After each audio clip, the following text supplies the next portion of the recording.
Guys, welcome to my channel. ಎಲ್ಲರೂ ಹೇಗಿದ್ದೀರಾ? ಚೆನ್ನಾಗಿದ್ದೀರಾ ಅಂತ ಅನ್ಕೊಳ್ತೀನಿ. ಹಾಗೆ ನನ್ನ ಚಾನಲನ್ನು ಯಾರಾದರೂ ಮೊದಲಿಗೆ ನೋಡ್ತಾ ಇದ್ರೆ ಸಬ್ಸ್ಕ್ರೈಬ್ ಮಾಡ್ಕೊಡೋದು ಮಾತ್ರ ಮರಿಬೇಡಿ. ಹಾಗೆ ಇವತ್ತು ನಾನು ನೆಲ್ಲಿಕಾಯಿ ಚಿತ್ರಾನ್ನ ಮಾಡೋಣ ಅಂತ ಮಾಡ್ತಾ ಇದ್ದೀನಿ. ಈಗ ನೆಲ್ಲಿಕಾಯಿ, ಬೆಟ್ಟದ ನೆಲ್ಲಿಕಾಯಿ ಎಲ್ಲ ಕಡೆ ಸಿಗ್ತಾ ಇದೆ ಅಲ್ವಾ? ಹಾಗಾಗಿ ನೆಲ್ಲಿಕಾಯಿಯಿಂದ ತುಂಬ ವೆರೈಟೀಸ್ ಫುಡ್ಗಳನ್ನು ಮಾಡ್ತಾರೆ.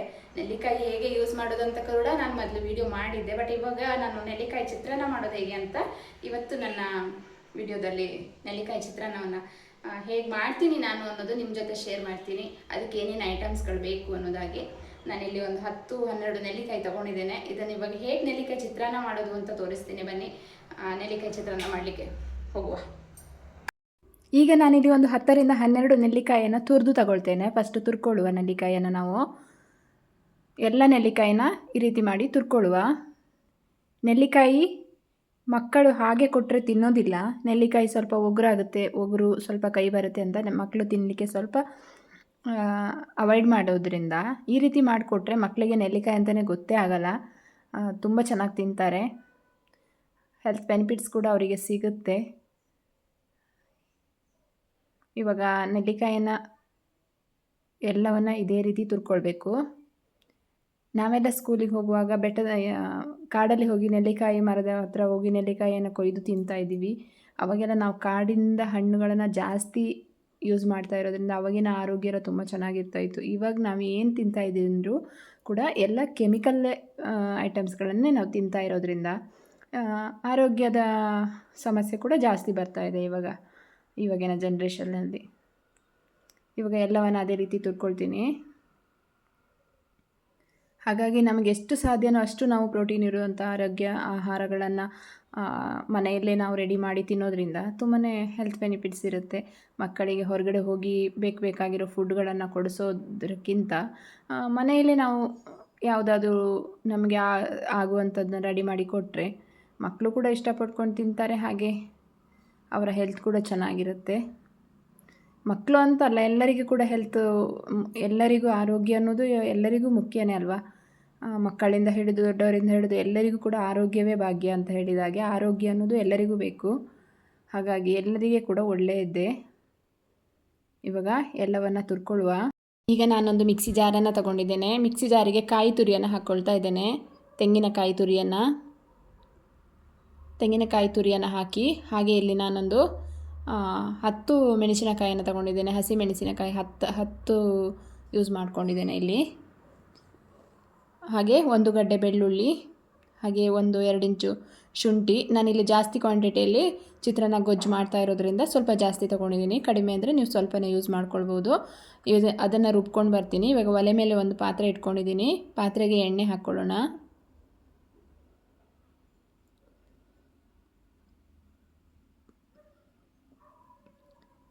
ಇವಾಗ ಎಣ್ಣೆ ಹಾಕ್ತಾ ಇದ್ದೀನಿ. ಎಣ್ಣೆ ಸ್ವಲ್ಪ ಬಿಸಿ ಆಗಬೇಕು.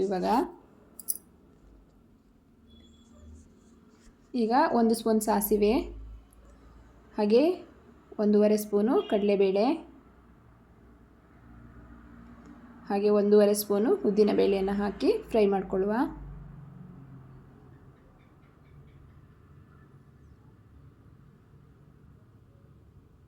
ನಾನಿಲ್ಲಿ ಒಂದು ಅರ್ಧ ಸ್ಪೂನ್ ಜೀರಿಗೆ ಕೂಡ ಹಾಕ್ಕೊಳ್ತೀನಿ. ಸ್ವಲ್ಪ ಕರಿಬೇವನ್ನು ಹಾಕ್ಕೊಳ್ಳುವ. ಕರಿಬೇವನ್ನು ಹಾಕಿ ಚೆನ್ನಾಗಿ ಫ್ರೈ ಮಾಡಿಕೊಳ್ಳುವ.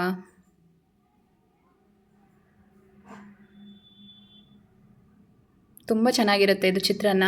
ನಾವು ಮಾಮೂಲಿ ಚಿತ್ರಾನ್ನಕ್ಕಿಂತ ಒಂಥರ ಡಿಫ್ರೆಂಟ್ ಟೇಸ್ಟ್ ಕೊಡುತ್ತೆ ಇದು ಈ ಥರ ಮಾಡೋದ್ರಿಂದ.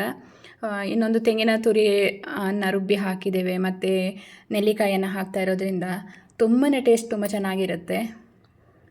ಮಕ್ಕಳಿಗೆ ತುಂಬ ಇಷ್ಟ ಆಗುತ್ತೆ. ಲಂಚ್ ಬಾಕ್ಸ್ಗಿರಲಿ ಅಥವಾ ಬೆಳಿಗ್ಗೆ ಟಿಫನ್ಗಿರಲಿ, ರಾತ್ರಿ ಡಿನ್ನರ್ಗಿರಲಿ, ಯಾವುದಕ್ಕನ ಟೇಸ್ಟ್ ತುಂಬ ಚೆನ್ನಾಗಿರುವಂಥ ಒಂದು ನೆಲ್ಲಿಕಾಯಿ ಚಿತ್ರಾನ್ನ ಇದು. ಇವಾಗ ಕಡಲೆ ಬೀಜವನ್ನು ಹಾಕಿ ಫ್ರೈ ಮಾಡ್ಕೊಂಡಿದ್ದೀನಿ. ಕಡಲೆ ಬೀಜ ಸ್ವಲ್ಪ ಫ್ರೈ ಆಗಬೇಕು.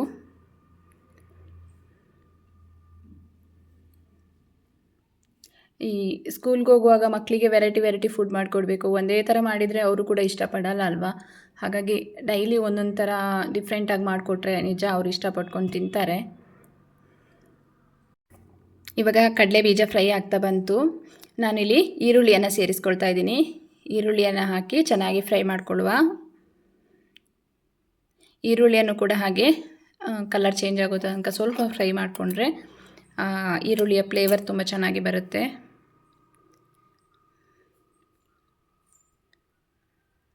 ಇವಾಗ ಕಡಿಮೆ ಉರಿಯಲ್ಲಿ ನಾನು ಈರುಳ್ಳಿಯನ್ನು ಫ್ರೈ ಮಾಡ್ಕೊಳ್ತಾ ಇದ್ದೀನಿ. ಈಗ ನಾನು ರುಬ್ಬಿಟ್ಕೊಂಡಿರುವಂಥ ತೆಂಗಿನಕಾಯಿ ಹಾಗೆ ಹಸಿಮೆಣಸಿನಕಾಯಿ ಎಲ್ಲ ಹಾಕಿ ರುಬ್ಕೊಂಡಿದ್ದೇನಲ್ಲ, ಅದರ ಮಿಶ್ರಣ ಈಗ ಆ್ಯಡ್ ಮಾಡ್ಕೊಳ್ತಾ ಇದ್ದೇನೆ. ಅದನ್ನು ಇದಕ್ಕೆ ಹಾಕ್ಕೊಳ್ಳುವ. ಇವಾಗ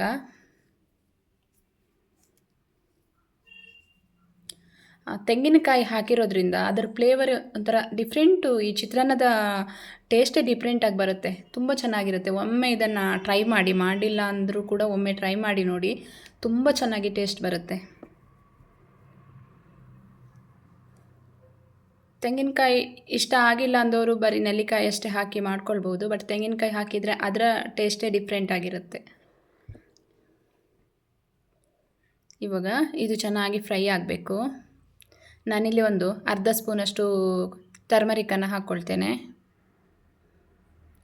ಟರ್ಮರಿಕ್ ಹಾಕಿ ಮಿಕ್ಸ್ ಮಾಡಿಕೊಳ್ಳುವ.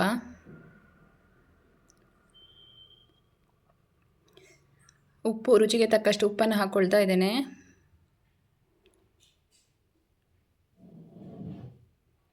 ಇವಾಗ ಎಲ್ಲವೂ ನೀಟಾಗಿ ಮಿಕ್ಸ್ ಆಗಿದೆ. ನಾನಿಲ್ಲಿ ನೆಲ್ಲಿಕಾಯಿಯನ್ನು ತುರಿದಿಟ್ಕೊಂಡಿದ್ದೇನಲ್ಲ, ಅದನ್ನು ಕೂಡ ಇದಕ್ಕೆ ಸೇರಿಸ್ಕೊಳ್ತೇನೆ. ಈಗ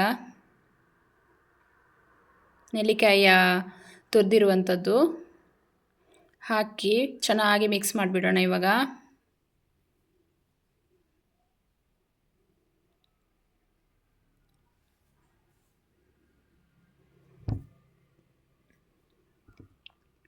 ಕಲರ್ ಎಷ್ಟು ಚೆನ್ನಾಗಿ ಬಂತು, ಹಾಗೆ ಎಷ್ಟು ಚೆನ್ನಾಗಿ ಘಮ ಘಮ ಅಂತ ಇದೆ, ತುಂಬ ಚೆನ್ನಾಗಿ ಆಗಿದೆ. ಇವಾಗ ಉಪ್ಪೇನಾದರೂ ನಿಮಗೆ ಕಡಿಮೆ ಅನಿಸಿದರೆ ಮತ್ತೆ ನೀವು ಬೇಕಾದರೆ ಹಾಕ್ಕೊಳ್ಬೋದು. ನಾನಿಲ್ಲಿ ಸ್ವಲ್ಪ ಹಾಕ್ಕೊಳ್ತಾ ಇದ್ದೀನಿ. ಇವಾಗ ನೀಟಾಗಿ ಒಂದು ಸಲ ಮಿಕ್ಸ್ ಮಾಡ್ಕೊಳ್ಬಿಡೋಣ.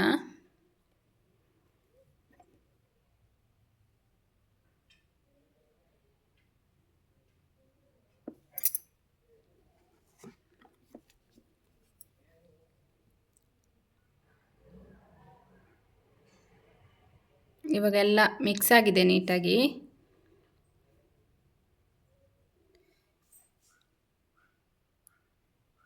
ಇವಾಗ ನಾನಿಲ್ಲಿ ಒಂದು ಅರ್ಧ ಹೋಳಷ್ಟು ಲಿಂಬೆಹಣ್ಣನ್ನು ರಸವನ್ನು ಹಾಕ್ಕೊಳ್ತೇನೆ.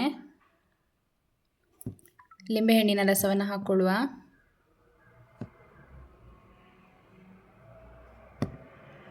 ಹಾಕಿ ಮಿಕ್ಸ್ ಮಾಡ್ಕೊಳ್ತಾ ಇದ್ದೀನಿ.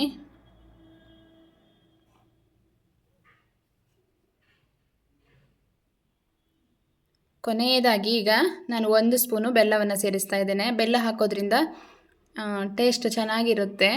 ಇದು ಆಪ್ಷನಲ್ಲು, ನಿಮಗೆ ಬೇಡ ಅಂದರೆ ಸ್ಕಿಪ್ ಮಾಡಿ, ಹಾಕೋದ್ರೆ ಚೆನ್ನಾಗಿರುತ್ತೆ ಅಂತ ನಾನಿಲ್ಲಿ ಹಾಕ್ಕೊಳ್ತಾ ಇದ್ದೀನಿ. ಈಗ ಬೆಲ್ಲವನ್ನು ಹಾಕಿ ಮಿಕ್ಸ್ ಮಾಡೋಣ.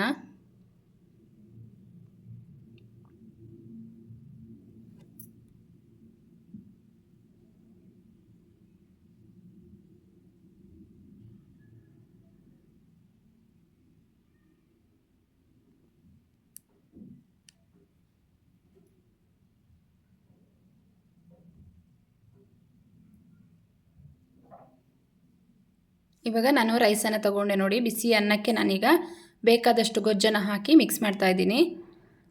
ನಾನಿಲ್ಲಿ ಫುಲ್ ಎಲ್ಲ ಗೊಜ್ಜನ್ನು ಸೇರಿಸಿಲ್ಲ, ಎಷ್ಟು ಅನ್ನಕ್ಕೆ ಬೇಕೋ ಅಷ್ಟು ಗೊಜ್ಜನ್ನು ಹಾಕಿ ಮಿಕ್ಸ್ ಮಾಡ್ಕೊಳ್ತಾ ಇದ್ದೀನಿ. ಇವಾಗ ಚೆನ್ನಾಗಿ ಎಲ್ಲ ಅನ್ನಕ್ಕೆ ಮಿಕ್ಸ್ ಆಗುವ ಹಾಗೆ ಮಿಕ್ಸ್ ಮಾಡಿ ನಮ್ಮ ನೆಲ್ಲಿಕಾಯಿ ಚಿತ್ರಾನ್ನ ರೆಡಿಯಾಗಿದೆ. ತುಂಬ ಟೇಸ್ಟ್ ಆಗಿದೆ. ನೀವು ಕೂಡ ಒಮ್ಮೆ ಟ್ರೈ ಮಾಡಿ ಹೇಗಿದೆ ಅಂತ ನನಗೆ ಕಮೆಂಟ್ ಬಾಕ್ಸಲ್ಲಿ ತಿಳಿಸಿ. Thank you. Bye bye.